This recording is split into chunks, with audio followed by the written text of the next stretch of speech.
As candidate for president of the United Auto Workers Union, I express my full support and solidarity with the 48,000 University of California academic workers who went on strike Monday. I will do everything in my power to make your struggle known among UAW members and other workers across the country and internationally, and to mobilize the support of the working class behind you. You have taken a courageous stand against the powerful corporate and political forces that run the University of California system, and your struggle deserves the broadest support from all workers and youth. Your demands for far higher wages resonate with the working class everywhere.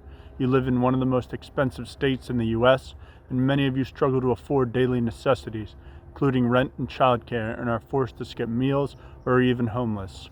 But your strike is not just a struggle over a contract.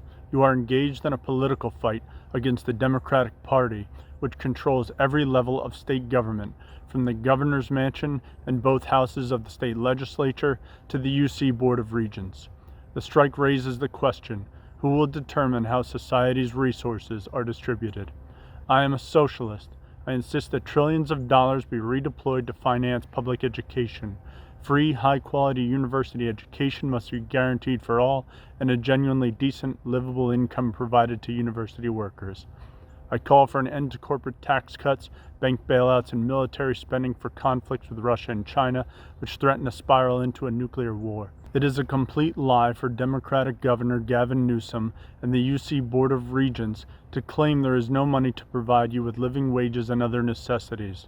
The assets of the UC system stand at roughly $150 billion, and California is home to some of the largest corporations and richest people on the planet.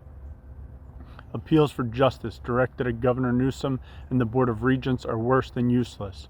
The Board of Regents is composed of highly paid real estate developers, financiers, political lobbyists, Democratic Party budget cutters, and union bureaucrats. But the Democrats are no less ruthless defenders of the corporate and financial oligarchy that rules America than the Republicans.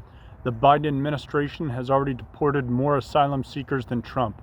These may be powerful enemies, but striking UC academic workers have allies that have the potential to be far more powerful.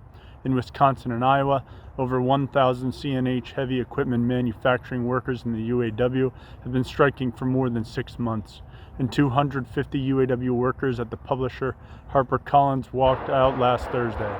1,600 UAW academic workers at the New School in New York City have also just voted by 97% to strike beginning on Wednesday, and hundreds more social service workers at Heartland Alliance in Chicago have been working without a contract since this summer. Beyond the UAW, more than 110,000 Class 1 railway workers and 22,000 dock workers on the West Coast want to strike to oppose exhausting work schedules and years of stagnating paychecks, but have been kept working without a contract by the ILWU. These struggles are part of a global movement of the working class. Everywhere I have traveled in the U.S. during my campaign, workers have told me that they want to fight, but that they are blocked by union officials who are in bed with management. My campaign is calling for the abolition of the pro-corporate UAW apparatus and the transfer of power to the rank-and-file workers, who are the ones who produce the wealth and pay the dues. I am assisting workers in building rank-and-file committees in factories and other workplaces which will fight for what workers actually need, not what the corporate elite and their political representatives claim is affordable. Workers paid our hard-earned wages into the UAW strike fund, which now stands at $826 million, and I insist that all striking workers in the UAW be paid their full income and benefits for the duration of their struggles. This will send a powerful message to the employers that workers will stay out until their demands are fully met. Contact me today at willforuawpresident@gmail.com to discuss starting a rank-and-file committee and to share why you're striking. I also urge you to vote for me for UAW International President and mail in your ballot by November 18th.